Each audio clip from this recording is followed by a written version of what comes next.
వేల చెరువులకు మహర్దశ, సమీప జల వనరుల్లోంచి మళ్లింపు, కొత్తగా కాలువల తవ్వకం, చిన్ననీటి వనరుల విభాగం ప్రణాళిక, కేంద్ర ప్రభుత్వ ఉద్యోగులకు పెన్షన్ గ్యారంటీ, వేతనంలో 50% వచ్చేలాగా కొత్తగా యూపీఎస్ ఉద్యోగులకు ఆర్థిక భద్రత కల్పిస్తున్నామన్న ప్రధాని.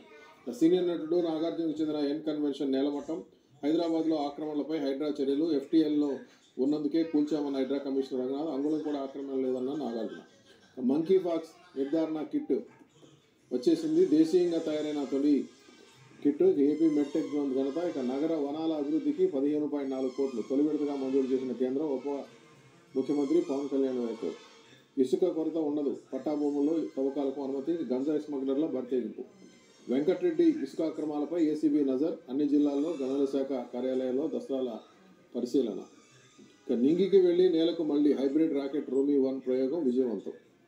సగం మంది విద్యార్థులు 4 దేశాలకే. విదేశీ విద్యలో భారతీయుల ప్రాధాన్యం అమెరికా, కెనడా, ఆస్ట్రేలియా, బ్రిటన్లకే. ఆంధ్రజ్యోతి ఒక కిక్కు కథ.